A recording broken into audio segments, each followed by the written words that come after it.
Right now, police have blanketed a Northwest Harris County subdivision after an argument between family members leads to a shooting. The shooting happened around 3 o'clock this afternoon at a home in the 14,200 block of Cypress Meadows near Leela. That's in Northwest Harris County, and that's where we find 39's Katisha Cosley. They're live. Katisha, what do you have for us? Well, Mia, we're outside the house where this all happened. You can see it's still a pretty active scene out here. We've got several cops, at least 6, several K-9 units running around here.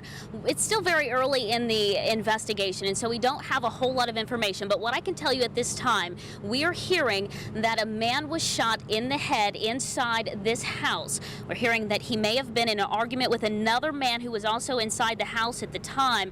We are also hearing that several children were inside at the time of the shooting, but we're told that they are all okay right now. As I told you before, several K-9 units are on the scene. We have a helicopter in the air. As we drove through the neighborhood, we saw a number of units throughout the neighborhood clearly searching for the shooter who took off right after that shooting. Now, one of the neighbors who lives directly across the street, he wasn't here at the time, but his kids were here. I was concerned, yeah. So that's why I came home. I mean, my son's old enough to take care of my daughter and all, so I wasn't concerned about their safety. Once I got home, saw all the cops and stuff, I was okay. Yeah, there are cops. Now, a lot of cops are here on the scene, and it is making a lot of people feel a little bit safer, but we are told that they think that that suspect could still be out here in the neighborhood running loose, trying to get away from cops. Again, to recap what we know right now is we know that one man was shot in the head. He was taken to the hospital. There was some kind of argument inside this house. You can see the crime tape behind me here. We don't know what sparked it. We do know that several children may have been inside the house at the time, but we are told that they are out of there and that they are safe tonight. Several units, as you can see behind me, several cops are out here. They are scouring this neighborhood. When we have any updates as to if they find this suspect or what more happened, we'll certainly bring it to you. Reporting live, I'm Katisha Cosley, 39 News. Thanks so much. And now to the latest on a deadly plane crash in Pakistan. All 152 people on board the Air Blue plane died at the crash site, including 2 Americans. It went down on the outskirts of the capital city of Islamabad this morning.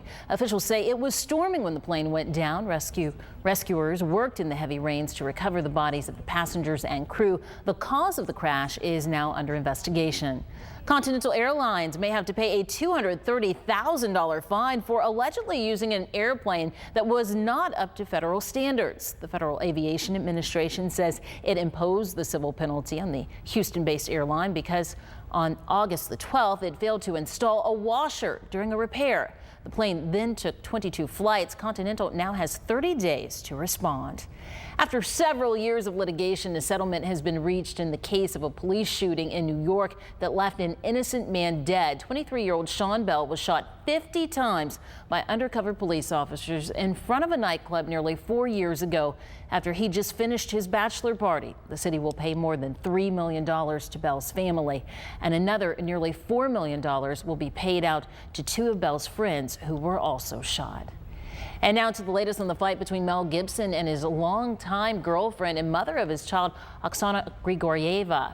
A Los Angeles County Sheriff's official says he has met with detectives to hear Gibson's allegations that his girlfriend tried to extort money from him. The Sheriff's Department is also investigating accusations that Gibson abused Grigorieva during a fight in January.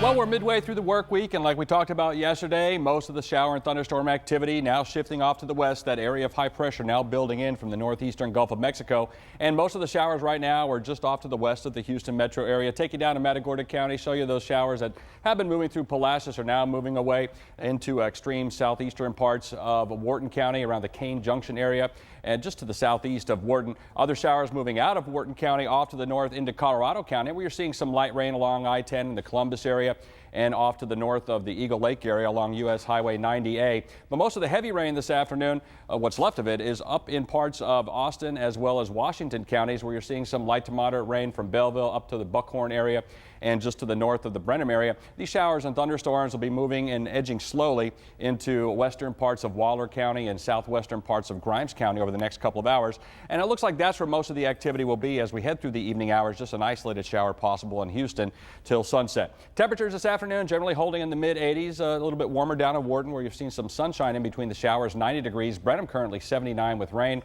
87 degrees in Galveston. In Houston, we've got 85. The heat index, or what it feels like outside when you factor in that humidity, still at 94. Winds currently east-southeast at 8 miles per hour. High so far today, 89. 77 was where we started the day, and only a trace of rainfall in Houston during the day today. So barring some unforeseen circumstances that may happen or may not happen through the end of July, which is on Saturday, this will go down as the 4th wettest July of all time in the Houston area.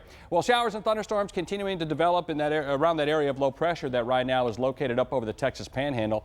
That's drawing all that moisture out of the western Gulf all the way to the western Caribbean, but it's weakening and moving off to the west, and we're now beginning to see high pressure building in from the northeastern Gulf. As that high moves toward the west, we're going to see the atmosphere continue to dry out. There may be a slight chance of a shower or thunderstorm during the day tomorrow.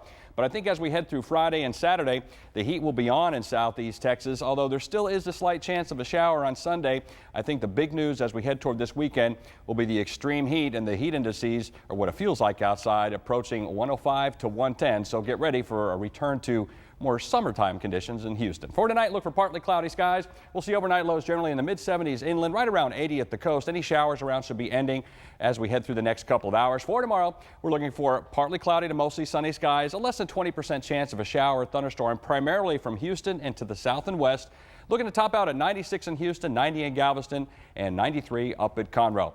And as we head through the next 7 days, once we get rid of the moisture, it looks like we're going to see more sunshine. Temperatures up around the century mark for Saturday and Sunday, as well as even into Monday and Tuesday. Maybe a shower Sunday with that intense heating, and again on Wednesday. But again, the big news will be the century mark temperatures we're expecting. And so far, we haven't done it in Houston. Perhaps we will this weekend. Remember, you can get the latest radar and forecast anytime at 39online.com.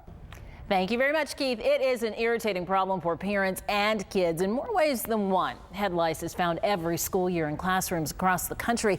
Typically, when a student shows up with lice, they're sent home, but those old ideas may be changing. 39's Leticia Orr spoke to experts and parents to get their take on the new recommendations. At the Texas Lice Squad office in Missouri City, nitpicking is to be expected. Employees here carefully remove lice and their eggs, commonly referred to as nits, from patients' hair strand by strand. Everybody gets head lice, everybody. So probably the only good thing about it becoming so prevalent is that it is starting to lose its stigma. Owner Penny Warner started the one-of-a-kind business after her own 2 daughters were sent home from school with a lice infestation. As a mom that went through this for 8 months, I don't wish this on anybody. I really don't. The learning experience is now helping other desperate parents find relief from the troublesome pests. We tried probably in the last few months to get rid of it. If not for the summer break, it could have meant a lengthy absence from school. But the American Academy of Pediatrics says lice is not a health risk and therefore not a reason to skip school. In years past, students with head lice were sent home from school. But under the new recommendation, students will remain in the classroom, which not everyone believes is the best idea.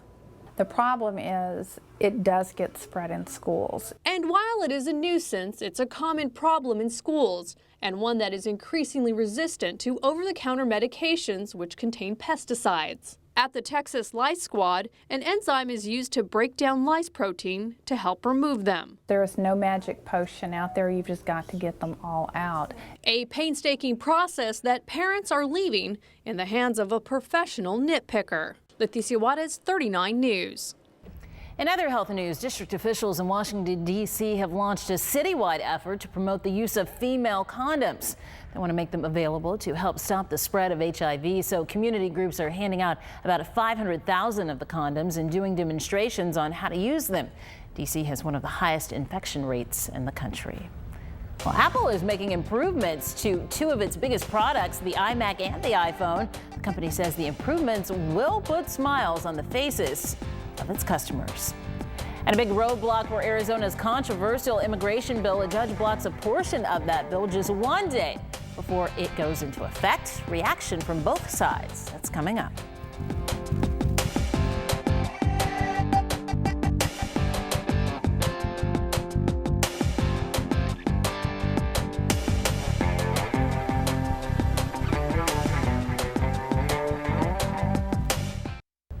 Back Back on 39 News, Apple is offering faster speeds on its desktop computers and touch controls similar to the iPhone. The company says its a new line of iMacs are its fastest ever. They range from $1,200 to about $2,000. Apple is also offering a standalone 27-inch LED screen, which can be hooked up to a laptop or desktop.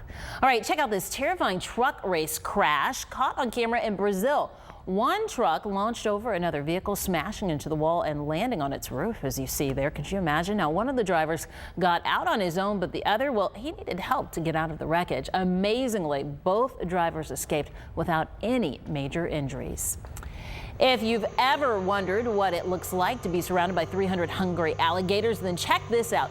Earlier this month, a fisherman headed out on his boat in a Georgia swamp, but instead of grabbing his fishing rod, he grabbed his camera and caught this feeding frenzy. The camera would be shaking if that was me. I'd be so terrified. Well, experts say low water levels contributed to the frenzy. That's because the gators became panicked and attacked anything that moves in an effort to find a meal. Well, all eyes are on Houston. We are just a few hours away from tonight's MLS All-Star game. Hey, Jorge Vargas here live in front of Reliance Stadium, and there are plenty of fans here enjoying the festivities before Man U takes on the MLS All-Stars. We'll have more on that coming up next.